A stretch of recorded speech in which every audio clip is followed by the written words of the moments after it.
Bonjour et bienvenue à tous à cette 18e édition de webinaire organisée par la FCEI, la Fédération canadienne de l'entreprise indépendante.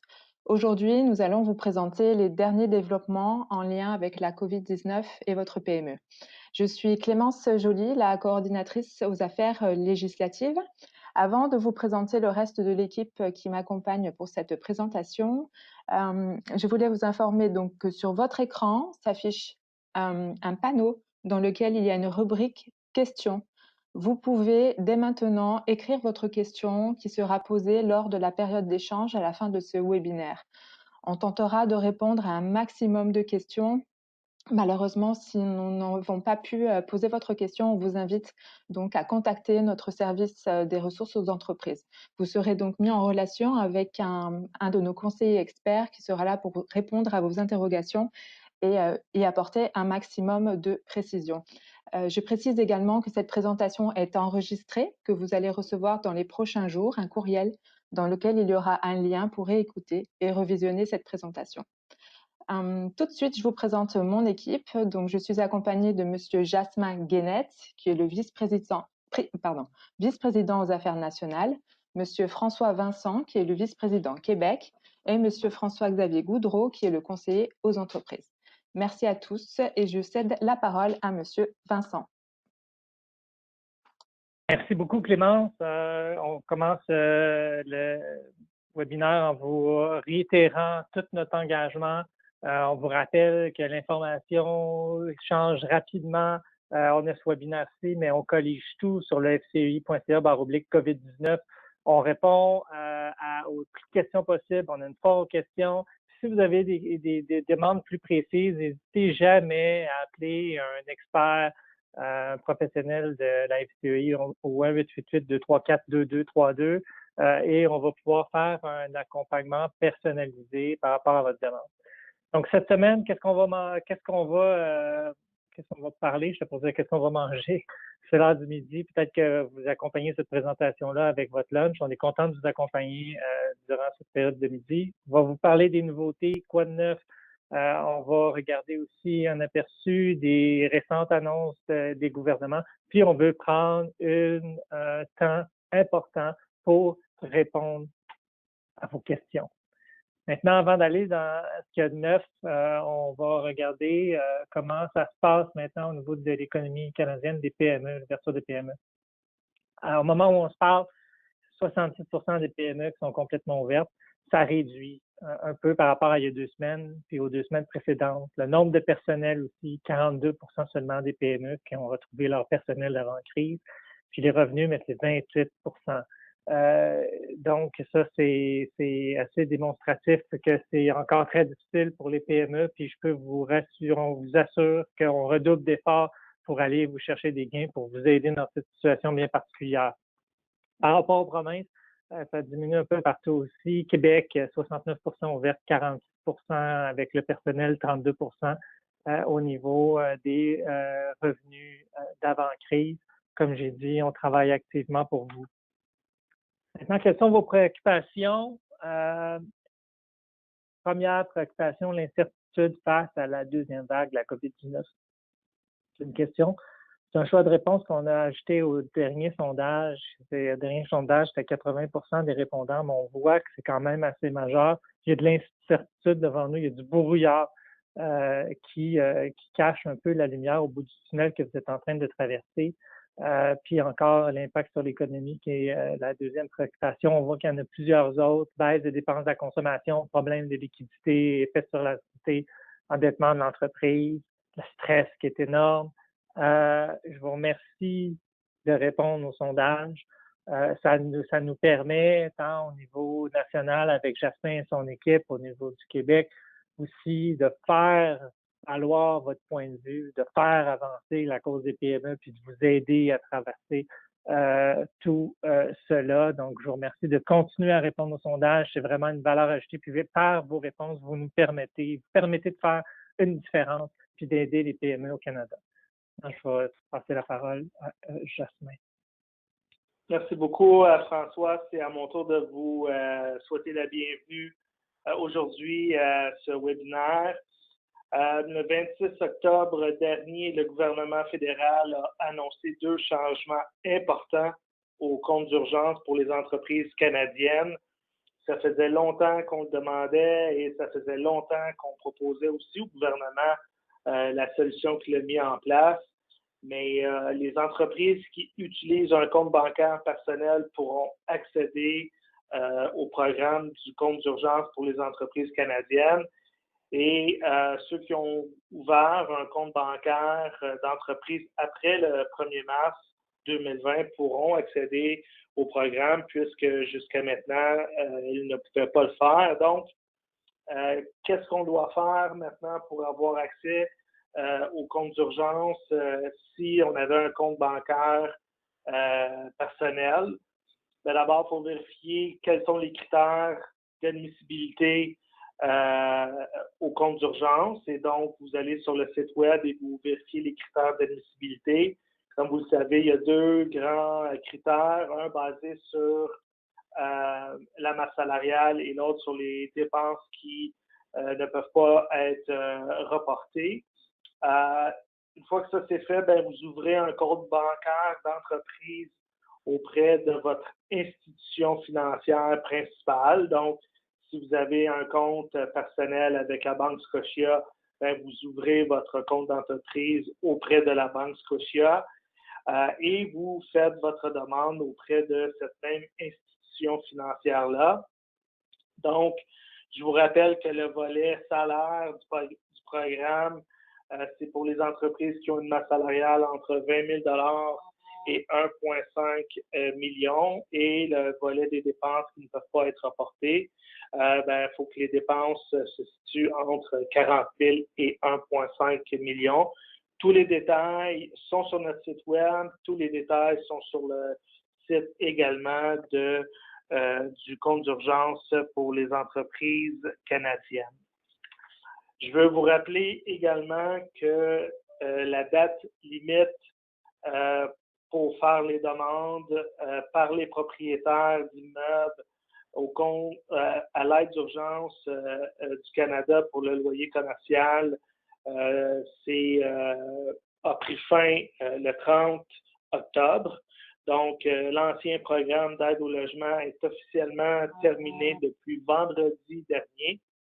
Un nouveau programme prend le relais, un programme qui a été annoncé au début du mois d'octobre et dont le projet de loi a été déposé mardi de cette semaine.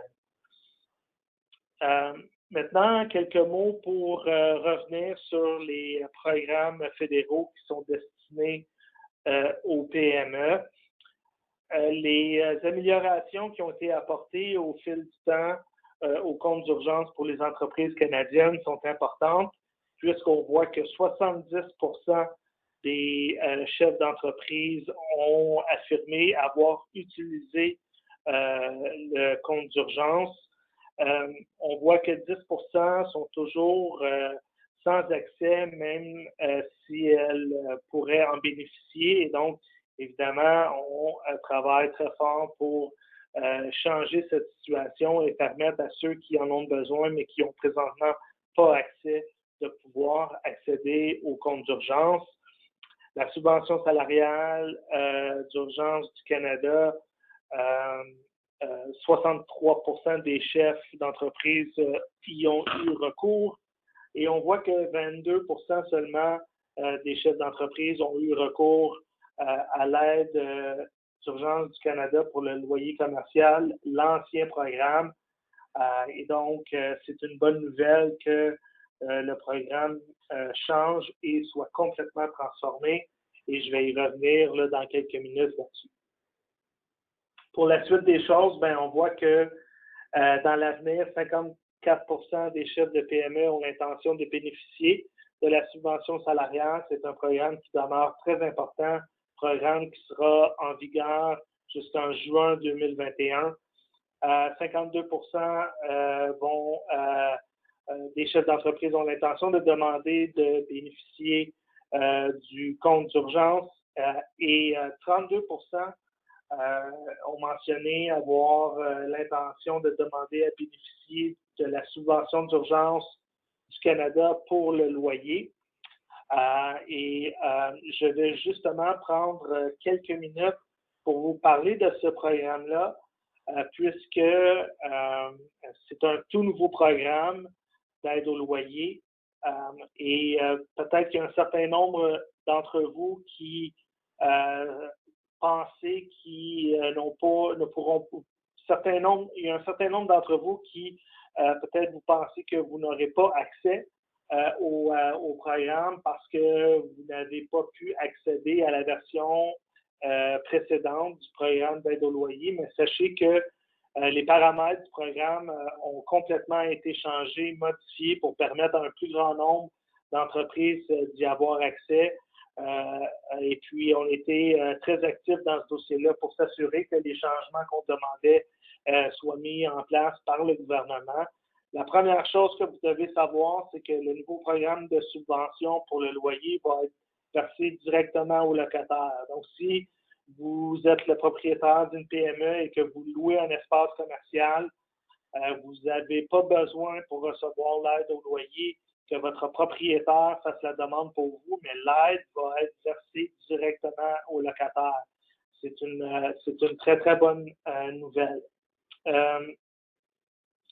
Toute entreprise qui a subi une baisse de revenus pourra recevoir jusqu'à 65 en subvention pour le loyer. Et donc, rappelez-vous, le programme précédent, les entreprises devaient démontrer une baisse de revenus de 70 pour accéder à l'aide au loyer, qui était beaucoup trop élevé.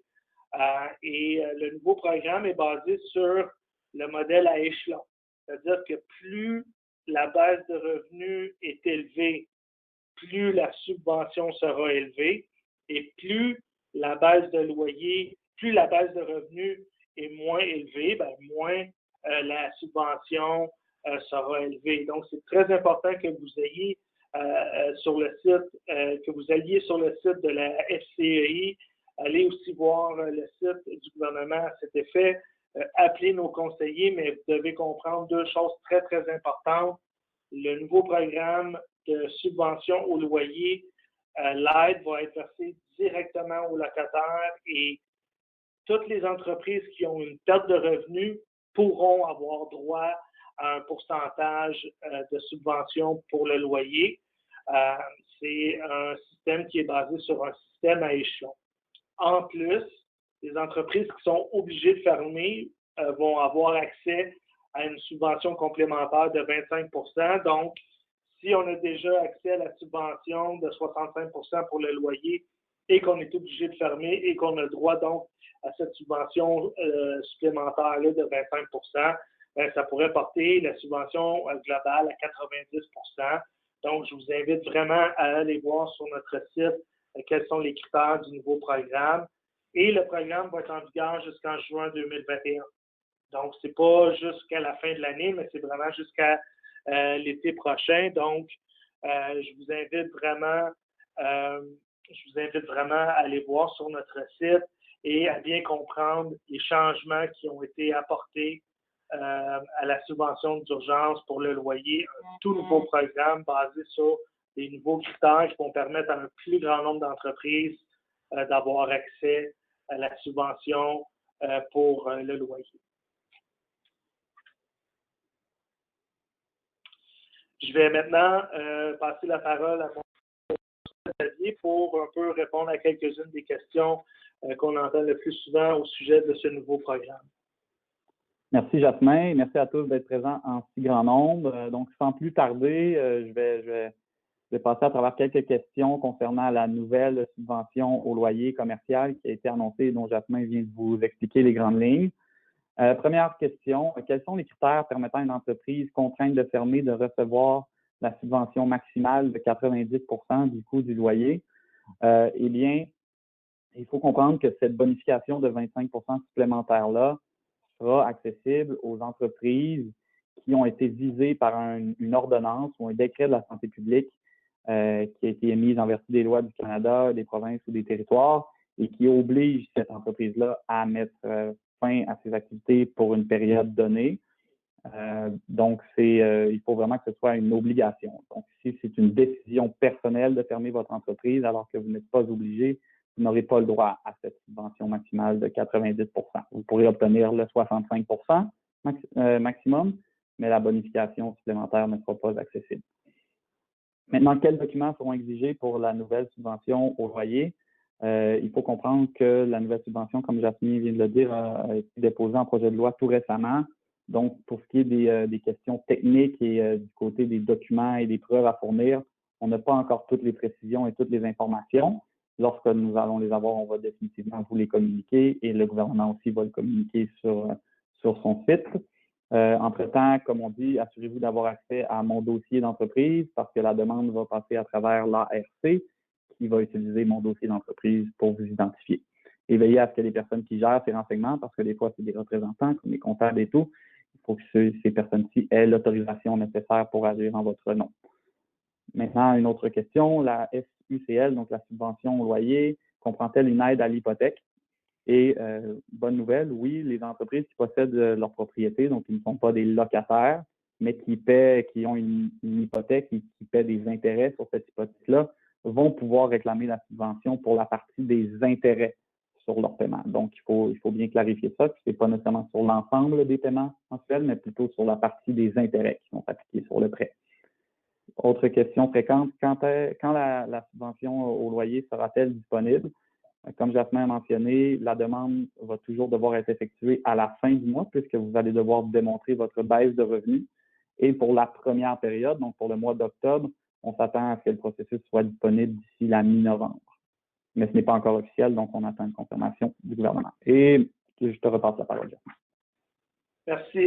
Merci beaucoup, François-Xavier. Donc, juste pour terminer sur la subvention au loyer, quand 32 % des chefs de PME disent qu'ils ont l'intention de bénéficier du programme d'aide, moi, je vous dis d'aller relire les critères d'admissibilité parce que ça se pourrait qu'un plus grand nombre d'entre vous décidiez d'appliquer parce que vous allez bien voir que vous êtes admissible à ce programme-là. Maintenant, la version bonifiée du compte d'urgence pour les entreprises canadiennes, simplement pour vous rappeler que il y a 20 000 qui a été ajouté au programme d'aide, dont 10 000 peut être transformé en subvention si la portion prêt est remboursée d'ici la fin de 2022. Donc, je vous rappelle, pour ceux qui ont accédé au prêt, vous avez jusqu'à la fin 2022 pour rembourser le prêt sans intérêt et ainsi garder 10 000 si vous deviez ne pas être en mesure de le rembourser d'ici 2022, ben après, ça devient un prêt à terme, là, donc il y a des intérêts qui vont être chargés.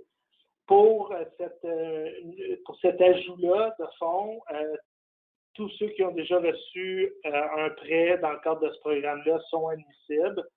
Et s'il y a des nouvelles demandes qui sont faites, comme pour les entrepreneurs qui gèrent leur entreprise avec un compte personnel, et là, bon, et quand ils vont recevoir leur compte d'entreprise, ils vont devoir faire une demande d'abord pour le premier 40 000 avant de faire une demande pour recevoir le financement additionnel de 20 000 s'ils le souhaitent. Et pour avoir droit à ce 20 000-là, une exigence, là, c'est que les institutions financières demandent qu'on atteste avoir subi une baisse de revenus. Donc, c'est d'attester cette baisse de revenus-là vous permettra d'avoir accès au financement additionnel. On vous rappelle également que la date limite pour faire une demande est le 31 décembre de cette année et que pour cette nouvelle portion-là du compte d'urgence, on pense que les demandes vont être acceptées d'ici peu. Alors, on retourne maintenant à des questions fréquentes concernant le fameux compte d'urgence. du Canada. Et première question qui nous apparaît ici, c'est le prêt du QEC est-il imposable? Et si oui, quand doit-il être inclus à titre de revenu? Donc, il faut comprendre que le prêt est imposable, mais seulement la partie non remboursable. Donc, la partie qui est transformable en subvention sera imposable et elle doit, cette partie-là de 10 000 ou de 20 000 si vous prenez la subvention complémentaire, le prêt complémentaire de 20 000, elle doit être incluse à titre de revenu l'année pendant laquelle le prêt a été accordé. Donc, pour la majorité des demandeurs, en fait, tous les demandeurs, ce sera pour 2020. Comme les demandes prennent fin à la 31 décembre 2020. Et donc, il faudra inclure cette partie-là non remboursable dans votre revenu au titre de l'imposition. Autre question par rapport à cette imposition du prêt. Que faire si on ne peut pas rembourser le prêt d'ici la fin 2022, mais qu'on a déjà payé des impôts sur la partie non remboursable qui était prévue?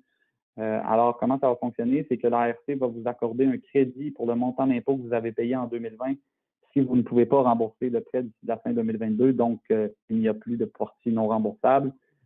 Et ce crédit d'impôt-là vous sera appliqué probablement en 2022 ou 2023. Ça reste à clarifier. Quand est-ce que le QEC sera disponible? Donc, là, on parle du QEC Plus ici, là, de la bonification de 20 000 on espère que ce soit disponible d'ici la fin novembre, donc le 20 000 supplémentaire. Comment le QEC Plus, désolé, il manque ici là, une clarification au niveau de la bonification. Donc, quand est-ce que ce sera mis en œuvre? Eh bien, il faut faire la demande par l'intermédiaire de l'institution financière qui vous a accordé votre prêt initial du QEC. Donc, il faut vraiment passer par la même institution financière, sinon vous ne pourrez pas y accéder. Et on vous demandera probablement d'attester que vous avez subi une baisse de revenus à cause du COVID-19. C'est un nouveau critère qui a été ajouté. Donc, l'entreprise doit démontrer qu'elle a subi une baisse de revenus à cause de la COVID-19. Maintenant, comment est-ce qu'on doit le démontrer? Ça, c'est des choses aussi qu'on attend des clarifications à ce niveau-là. Je te repasse la parole, Jasmin. Merci, Atex. Effectivement, là, on parlait bien là, pour les deux dernières questions du QEC+, donc le compte d'urgence qui est bonifié de 20 000 Puis je vais prendre maintenant 2 petites minutes pour vous rappeler là, quelques points importants concernant la subvention salariale d'urgence du Canada. Donc, le projet de loi, comme je l'ai dit, a été déposé en début de semaine. Et le gouvernement, donc, a gelé le taux actuel de la subvention qui peut atteindre un maximum de 65 % jusqu'au mois de décembre. Et donc, les taux actuels sont en vigueur jusqu'à la fin de l'année essentiellement. Et puis, ensuite, ce qui est important de rappeler, c'est que la subvention va être maintenue jusqu'en juin 2021. Donc, qu'est-ce qui va se passer après les fêtes au niveau des taux? On ne le sait pas encore. On discute avec le département des finances pour voir un peu comment ça va évoluer. Mais chose certaine, c'est que vous pouvez planifier que le programme va être en place jusqu'en juin 2021, faire vos plans d'embauche et vos plans pour le personnel que vous avez déjà avec cette vision-là à long terme. Et c'est vraiment bien, là, au fond, d'avoir cette certitude-là que le programme va se poursuivre encore pendant plusieurs mois. La plupart des règles restent les mêmes, là, sauf le calcul de la subvention compensatoire et les employés qui sont en congé forcé, les montants qui seront alloués à ces gens-là. Donc, tous ces détails-là, au fond, sont disponibles sur notre site Internet. Et si vous avez des questions sur ces programmes-là, je vous invite encore une fois à appeler nos conseillers aux entreprises. FX et son équipe vont se faire un plaisir de répondre à vos questions. Et parlant de questions, François-Xavier, je te laisse répondre à quelques-unes des questions les plus souvent posées concernant la subvention salariale d'urgence du Canada. Certainement. Merci, Jasmin. Encore une fois, des questions fréquentes. Je voulais juste retourner par rapport là, au gel du taux actuel qui a été mis en place. Donc, c'est juste pour mentionner qu'il était prévu que la réduction du taux maximal de subvention réduise drastiquement dans les périodes qui suivent. Donc, ça allait réduire à seulement un maximum de 25 pour la période de décembre. Mais finalement, le gouvernement a décidé de maintenir le taux actuel qui est d'un maximum de 65 Donc, c'est une bonne nouvelle, comme Jasmin disait. Ça vous permet de faire des prévisions et peut-être des embauches qui vous permettent d'avoir des activités plus complètes. Maintenant, les questions fréquentes que nous recevons au sujet de la subvention salariale. Par exemple, est-ce que je peux continuer de verser à mes employés que le montant de la subvention salariale que je reçois, comme je le faisais les premiers mois où la subvention salariale a été mise en œuvre? Donc, ça, c'était une pratique qui était faite par plusieurs employeurs qui voyaient réduire les heures de leurs employés, mais qui continuaient de réclamer leur salaire, la subvention, pardon, selon leur salaire total pré-crise. Et là, on pouvait verser, dans le fond, l'équivalent de 75 du salaire habituel pré-crise. Par contre, depuis la période 5, vous ne pouvez plus faire cela et vous pouvez seulement demander la subvention salariale pour la rémunération que vous avez réellement versée à vos employés au cours de cette période-là. Donc, la subvention n'est plus basée sur la rémunération avant la crise, mais elle est plutôt basée sur la rémunération courante qui est versée pendant la période de demande. C'est une subtilité qu'il faut tenir en compte. Autre question, mes revenus augmentent et mes coûts d'exploitation aussi. Est-ce que la subvention salariale prend cela en compte? Malheureusement, non. La subvention salariale est seulement basée sur les revenus, donc les baisses de revenus. Il ne prend pas compte des frais fixes et des augmentations de ces frais, des coûts d'exploitation. Donc, c'est la réalité à laquelle il faut s'ajuster. Cependant, vous pourriez demander à bénéficier du nouveau fonds d'aide à la petite entreprise, qui est une initiative des chambres de commerce du Canada et qui accorde une subvention pouvant aller jusqu'à 5 000 afin de compenser une partie des coûts, là, surtout reliés aux équipements de protection individuelle, aux équipements que vous avez dû vous procurer pour vous adapter à cette nouvelle réalité du travail pendant la pandémie. Je vous recommande, si ça vous intéresse, cette subvention, d'aller consulter le document qui se trouve au lien qui est affiché à votre écran en ce moment. Vous allez avoir toutes les informations sur le programme, le lien pour faire une demande. Et si jamais vous avez des questions aussi, n'hésitez pas à nous contacter. Comme Jasmin a dit, le département des conseillers aux entreprises est là pour vous accompagner et vous renseigner. N'hésitez pas. Autre question, est-ce que la rémunération que je verse à mes nouveaux employés peut compter pour la subvention salariale? C'est une question à laquelle j'ai déjà répondu, mais c'est bien de le rappeler. Oui, les nouveaux employés sont admissibles à condition que ceux-ci n'aient pas de lien de dépendance avec vous. Et par lien de dépendance, au vu de la subvention salariale, on parle principalement de lien familial. Donc, si vous avez un lien familial avec le nouvel employé, malheureusement, il ne sera très probablement pas admissible à la subvention salariale. Par contre, si cet employé-là, avec lien de dépendance, était embauché et employé chez vous avant la crise, à ce moment-là, il sera admissible à la subvention salariale. Et sans plus tarder, je retourne la parole à François pour qu'il nous parle des nouvelles annonces du Québec. Oui, merci. Quoi de neuf au Québec? Les zones rouges, plus de régions. On sait que dans la région de Québec, ça a monté de façon assez importante. Ça a l'air à se stabiliser un peu. Quand on est en zone rouge, ça vient avec des restrictions d'ouverture à plusieurs entreprises, restaurants, bars, arcades, saunas, spa, gym, cinéma, salle de location, etc. La liste se retrouve sur le site du gouvernement du Québec, là, québec.ca/COVID-19. Il y a des taux d'occupation dans les espaces de bureau. Le gouvernement demande de privilégier le télétravail, bien que cela puisse être difficile à mettre en place pour une petite entreprise. On a fait une recherche récemment là-dessus qui démontrait que c'était difficilement adaptable en petite entreprise et que ça avait des impacts sur la mobilisation des employés, sur la productivité.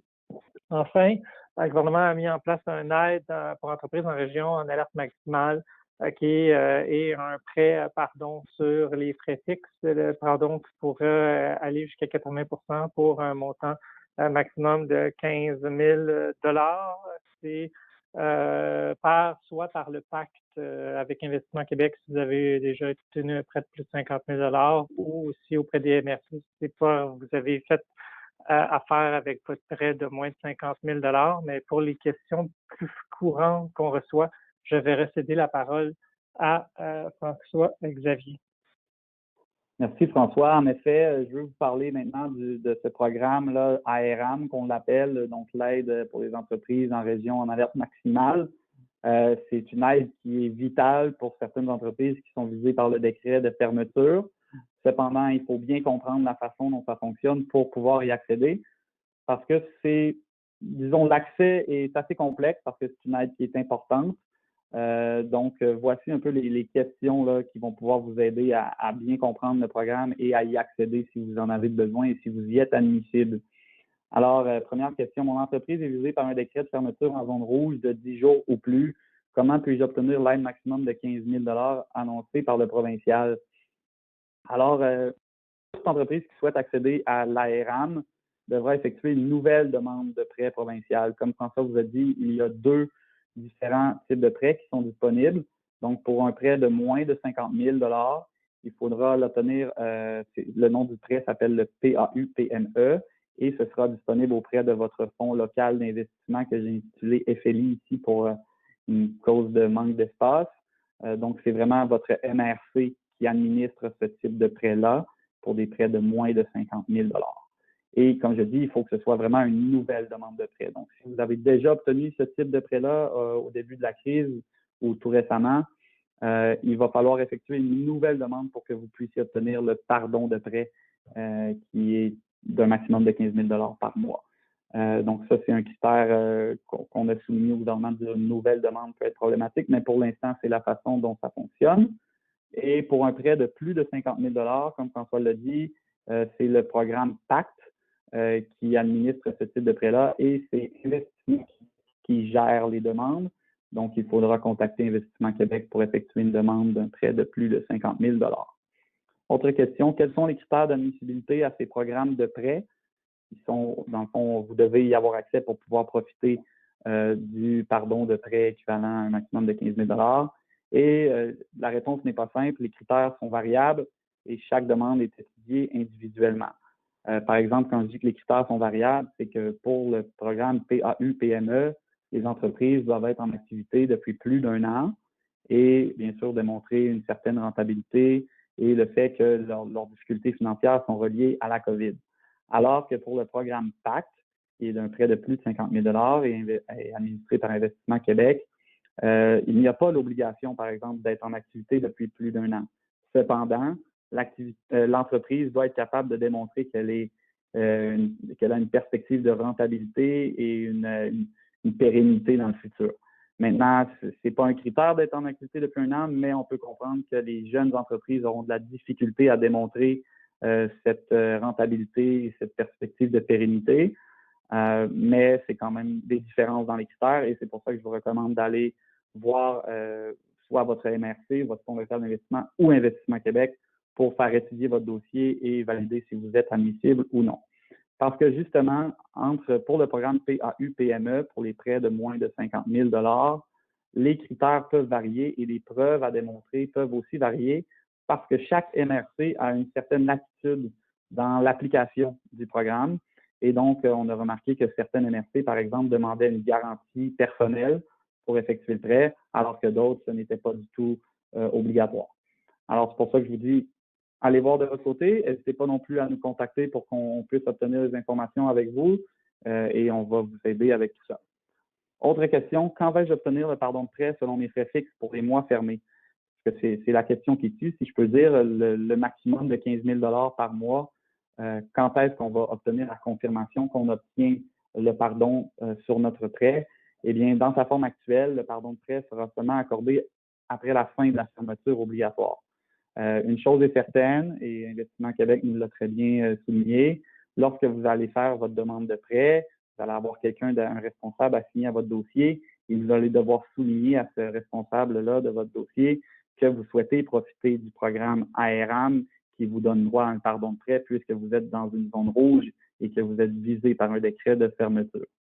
On veut juste vous assurer qu'à l'heure actuelle, on envisage de demander justement un processus officiel permettant de déterminer à l'avance le montant exact de pardon de prêt auquel vous aurez droit.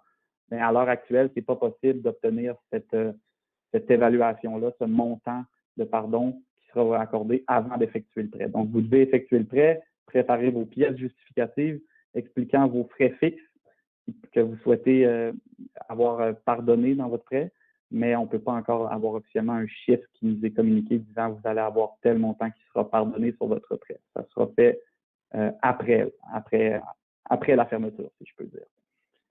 Sans plus tarder, je vais passer la parole à François qui va vous parler des autres annonces. Oui, des actions qu'on fait. En gros, on continue à pousser pour améliorer justement l'aide du gouvernement du Québec. On a fait une demande officielle qu'on a rendue publique pour étaler les remboursements des montants de prêts parce que dans le fond, ça ne va pas faire des montants assez élevés mensuellement que vous aurez à payer si vous avez pris ce prêt-là. Donc, le gouvernement a la possibilité de diminuer les montants mensuels puis vous permettre de respirer un peu plus quand vous allez avoir à ouvrir votre entreprise ou quand vous allez avoir à rembourser ce prêt-là. On demande d'alléger la paperasse. Ça fait écho à ce que François Xavier mentionnait juste avant. Il y a des critères différents selon les régions. Il y en a même que j'ai entendu qui demandaient des frais pour ouverture de dossier. Nous, on veut que ça soit le plus simple possible. C'est pas normal que ça soit complexe tant que ça ou si long que ça. On comprend qu'il peut y avoir des formalités demandées par le gouvernement pour attester, mais il faut alléger au maximum la paperasserie pour faire en sorte qu'il y ait une certaine uniformité entre les régions. Enfin, on demande d'élargir l'aide aux entreprises en région d'alerte maximale à d'autres secteurs qui ne sont pas visés directement en zone rouge, mais qui s'offrent aussi. Il y a, par exemple, j'ai lu un commentaire dans les commentaires des membres de sondage que je lis toutes, d'ailleurs, pour les commentaires québécois. Donc, si vous avez déjà commenté, je vous ai lu. Tout le monde, toute la FCI passe à travers l'ensemble des commentaires, donc vous êtes entendus. Il y a une entreprise dans le secteur de l'imprimerie qui disait, par exemple, moi, mon marché a tombé complètement parce qu'il n'y a plus d'événements, il y a beaucoup de télétravail, mais cette entreprise-là ne bénéficie pas de la RAM parce que théoriquement, elle n'est pas obligée d'être fermée, mais son marché ne fonctionne pas. La même chose pour l'événementiel ou pour une entreprise qui pourrait se retrouver en zone orange, mais qui a juste plus de marché parce que les gens ne vont pas, admettons, aller dans les salles à manger de restaurants. Donc, on demande à ce qu'il y ait une amélioration de l'aide. Puis, bientôt, on va augmenter la pression. Vous allez recevoir une possibilité de signer une alerte d'action pour vraiment mettre un peu plus de pression auprès du gouvernement du Québec pour être davantage présent, pour accompagner et aider les entreprises qui en ont grandement besoin dans cette période trouble pour vous. Maintenant, on veut vous parler du concours Je choisis PME. Comme vous le savez, on travaille très fort pour augmenter l'achat local pour que chaque dollar dépensé par les consommateurs canadiens aille aux entreprises indépendantes. On a fait une étude qui démontrait que la volonté des consommateurs était encore d'aller vers les grandes chaînes américaines ou les géants du web. On travaille activement pour faire en sorte que l'achat local fasse partie non seulement de la volonté des citoyens, mais dans leurs actions et dans leurs achats de Noël. Pour nous aider, on a lancé un grand concours qui s'appelle Un gros merci. On vous invite d'aller voir les informations, si vous voulez, sur je choisis PME.ca. Un consommateur va nominer une entreprise, puis ensuite de ça, on pige un gagnant par semaine. Le consommateur va remporter une boîte avec un produit de chaque province d'une valeur de 1 000 $ avec de l'argent pour pouvoir dépenser en achat local. Puis également, on a un prix qui est remis à l'entrepreneur qui est choisi. Donc, on veut vraiment aider à faire la différence pour aider nos petites et moyennes entreprises canadiennes à passer au travers cette importante crise. Donc, le concours du 19 octobre au 27 novembre. Maintenant, je pense que c'est Jasmin qui a cette diapositive-là. Ouais, c'est correct. Si tu avais voulu y aller aussi, François, Puis je vous rappelle, le concours, c'est un super beau concours. Participer. Et puis, c'est vraiment quelque chose qui est c'est un beau concours. Et la dernière diapositive avant de laisser la période de questions et réponses, je vous rappelle, puis on l'a mentionné tout au long de la présentation aujourd'hui, qu'il y a beaucoup de ressources qui sont disponibles pour vous. Des ressources de la FCEI, qu'on pense juste à notre site web. La section COVID est vraiment complète. Il y a beaucoup d'informations. Ce que vous cherchez, vous allez le trouver. Et puis, si jamais vous n'arrivez pas à trouver ce que vous cherchez exactement, vous avez encore des questions et puis les réponses ne se trouvent pas sur notre site, appelez notre ligne d'aide. Le numéro est encore une fois à l'écran. 888-234-2232. Et suivez-nous sur les différentes plateformes de médias sociaux, LinkedIn, Instagram, Twitter et Facebook. Et puis, participez au concours. C'est un concours qui est très fun. Et sur ce, je vais laisser Clémence animer la période de questions et réponses. On a un bon 20 minutes là, pour échanger ensemble et puis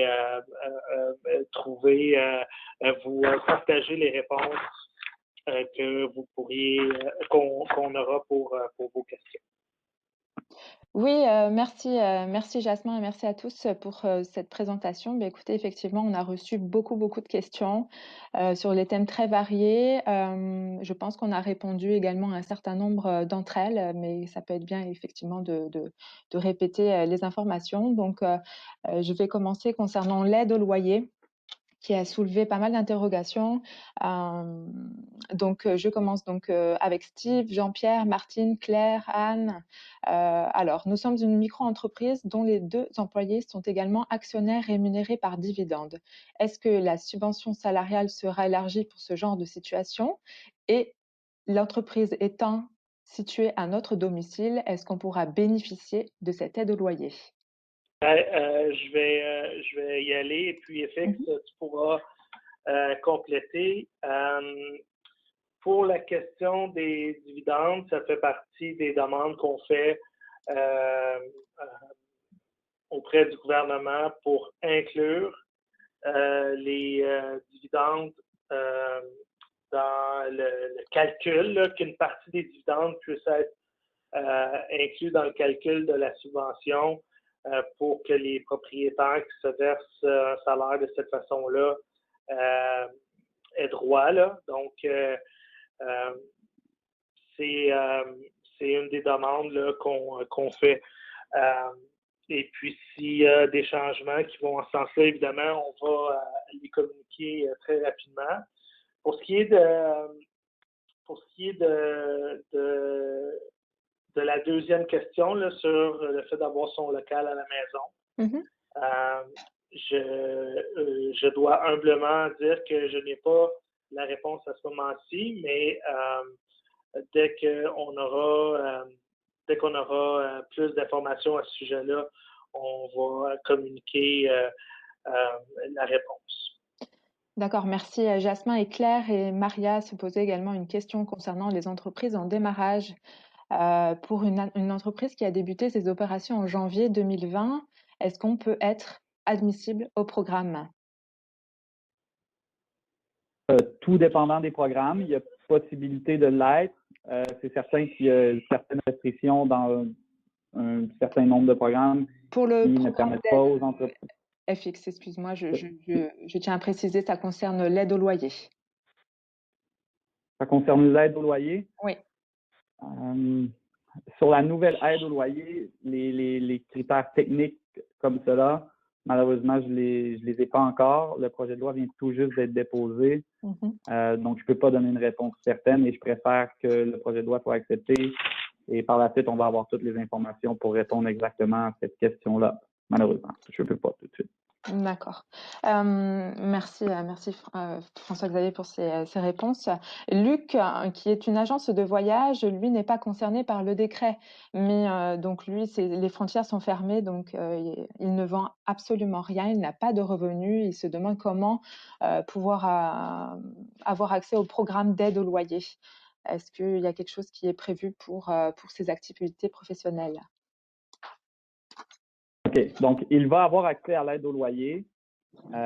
Cependant, comme on sait, il n'est pas visé par un décret de fermeture, donc son maximum dans la forme actuelle ne serait pas à 90 mais plutôt à 65 du loyer. On comprend que vous êtes dans un secteur d'activité qui, en effet, vous n'êtes pas visé par le décret de fermeture, mais vos activités sont à zéro ou très près de zéro. Mais à l'heure actuelle, dans la forme que ça a, vous pourriez obtenir jusqu'à 65 de subvention pour votre loyer. Merci FX pour ces précisions. J'ai Anne qui souhaite qu'on lui rappelle combien de jours dans le mois faut-il avoir été fermé pour pouvoir avoir le 25% supplémentaire dans l'aide au loyer. Ça reste à déterminer. Le projet de loi a été déposé il y a 2 jours. Et donc, tous ces détails-là seront communiqués, évidemment, dès qu'on les aura. Il faut évidemment s'assurer de ne pas transmettre de l'information qui serait erronée. C'est pour ça qu'on prend le temps de bien lire le projet de loi et d'avoir l'information la plus juste avant de pouvoir la communiquer. Je pense que la bonne nouvelle, c'est que le gouvernement reconnaît que on demande un sacrifice important aux entreprises, que le nouveau programme d'aide au loyer inclut justement une aide additionnelle aux commerces qui sont fermés et qui sont obligés de fermer et qui ne peuvent pas servir leur clientèle comme elles le souhaiteraient. Donc, ça va inclure un certain nombre d'entreprises.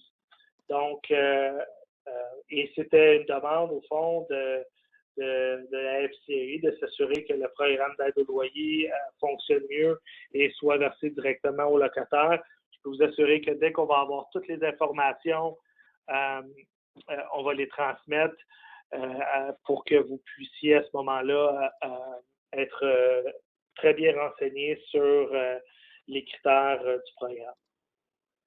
Merci. Juste pour ajouter, je vais ajouter quelque chose à ce niveau-là. Donc, en effet, pour le programme fédéral de subvention au loyer commercial, on ne sait pas combien de temps on va devoir être visé par un décret de fermeture pour pouvoir obtenir le maximum. Cependant, au niveau du Québec, pour le programme AERAM dont je vous ai parlé, le pardon de prêt équivalent à 15 000 maximum par mois, il faudra que votre entreprise ait été visée par un décret de fermeture pour une durée minimum de 10 jours. Donc, c'est pas le même programme, mais il y a quand même aussi une notion là, de fermeture minimum de 10 jours au niveau du programme provincial. D'accord, merci FX pour ces précisions.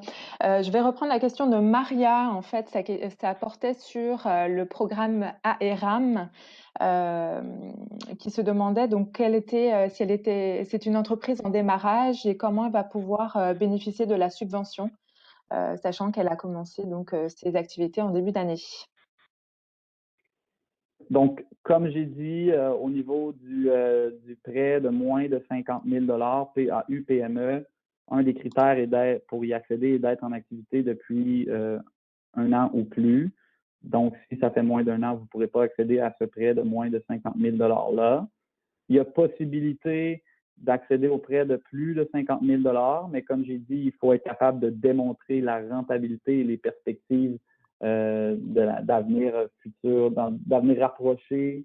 Donc, ça serait difficile. Ça ne veut pas dire que vous n'y avez pas accès, mais il faudrait, comme je vous dis, auprès de votre MRC, ce ne serait pas disponible, mais possiblement auprès d'Investissement Québec pour un prêt de plus de 50 000 $, si c'est équivalent à vos besoins, vous pourriez l'obtenir.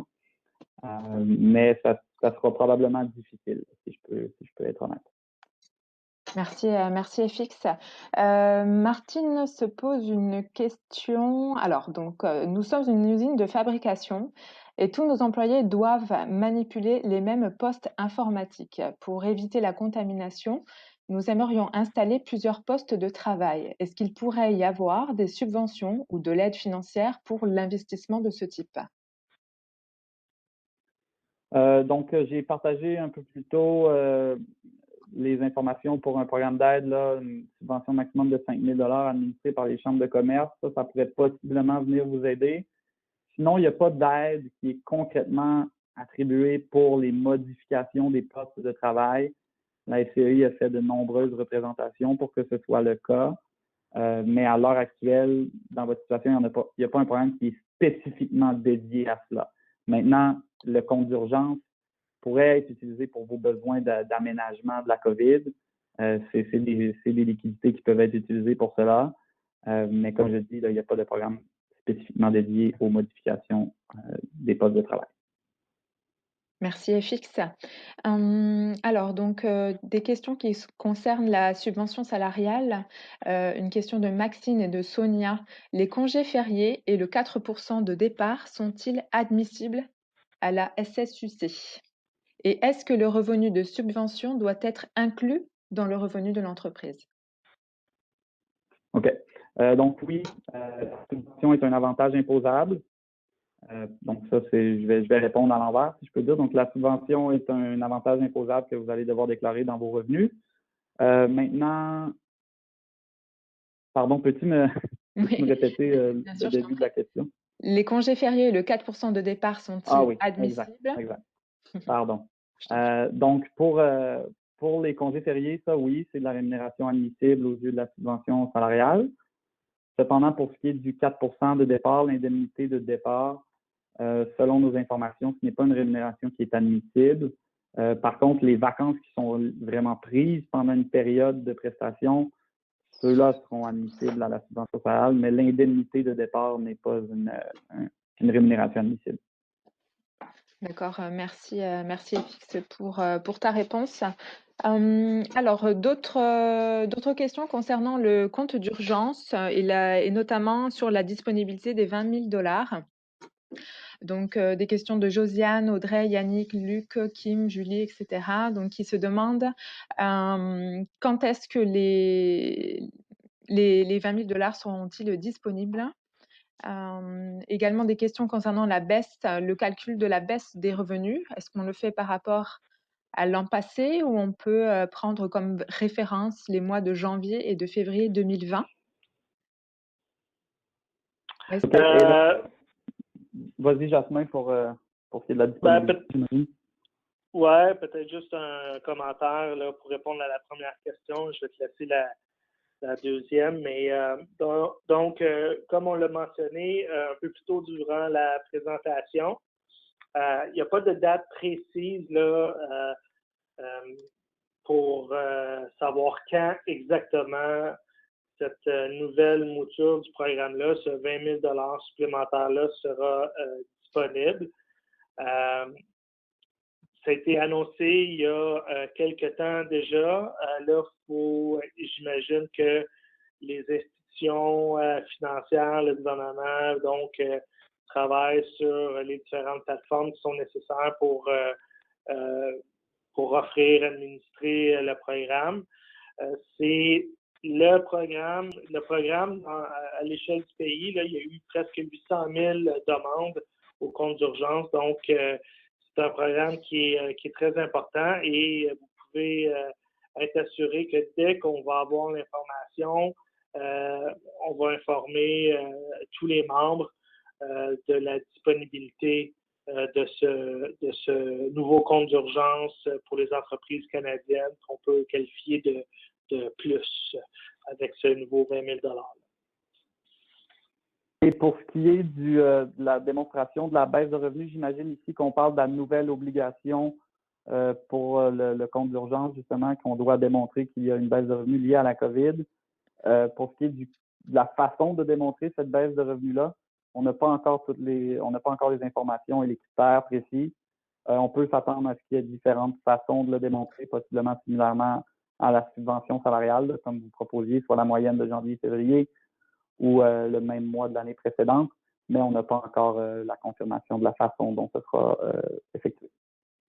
On parle en fait d'une attestation, donc il faudra voir là, dans les faits comment ça se matérialise, mais on parle au fond d'une attestation pour prouver qu'il y a cette baisse de revenus-là.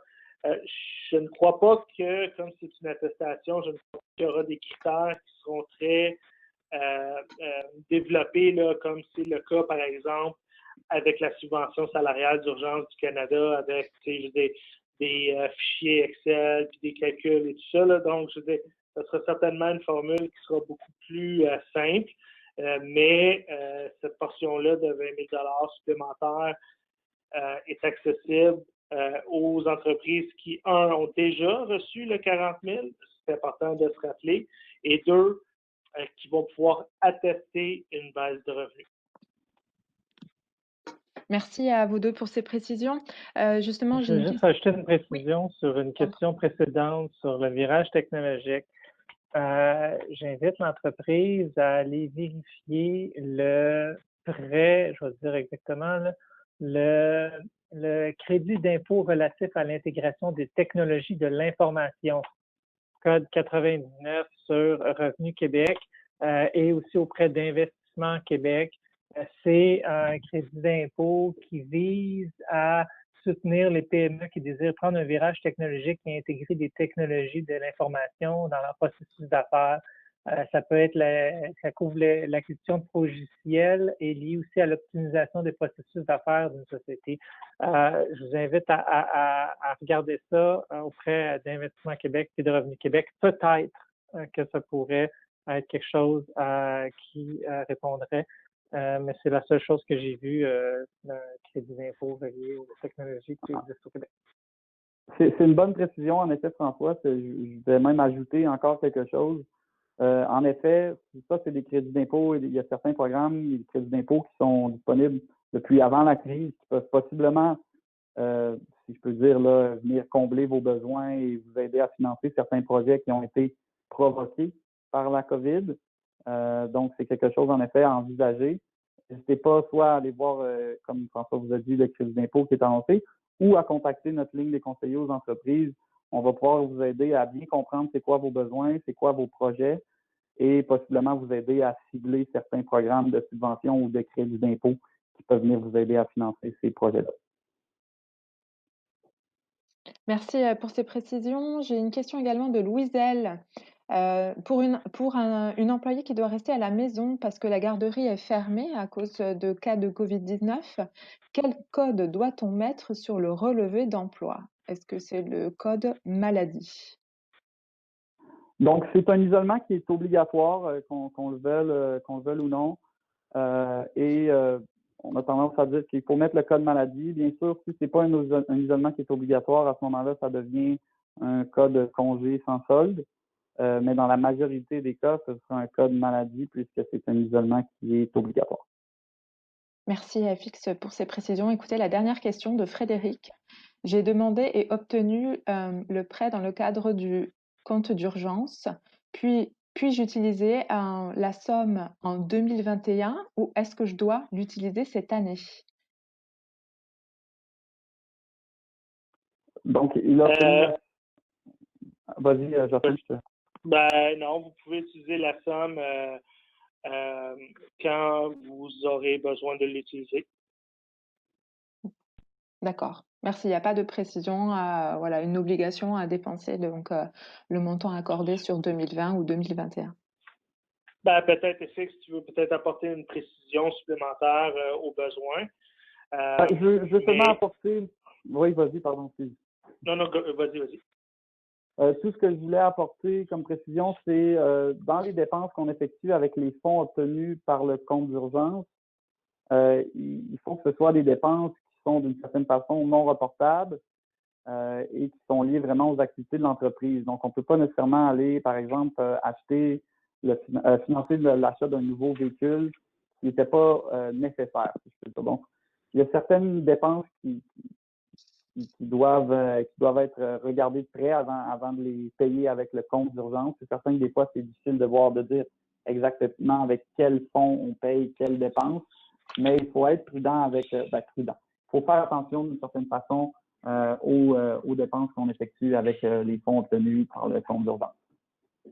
Et la meilleure pratique au fond à faire, et on le répète à chaque début de webinaire, c'est toujours de garder un log des décisions importantes que vous prenez dans le cadre de la COVID-19, surtout celles qui sont en lien avec les différents programmes d'aide qui existent, que ce soit les montants reçus dans le cadre du compte d'urgence, les demandes que vous avez faites pour la subvention salariale, les échanges que vous auriez peut-être eus avec des gens de l'Agence du revenu du Canada ou Revenu Québec. Enfin, assurez-vous là, que vos papiers sont en ordre. Comme ça, si par la suite on vous pose des questions, ben vous êtes en mesure de bien répondre et de donner l'information qui pourrait vous être demandée.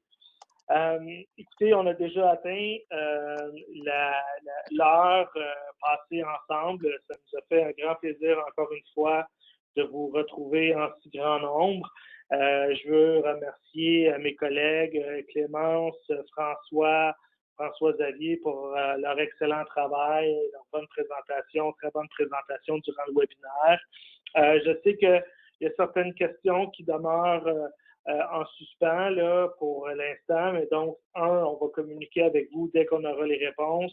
Et d'ici là, au fond, n'hésitez pas à aller sur notre site web ou enfin appeler nos conseillers aux entreprises et puis chercher à discuter avec eux pour trouver des réponses à toutes vos questions. L'enregistrement du webinaire va vous être envoyé. Vous allez également pouvoir faire vos commentaires par écrit dans le cadre de cette communication-là. Et puis, je vous souhaite, au fond, de passer une belle fin de journée. Bon courage, encore une fois, pour la suite des choses.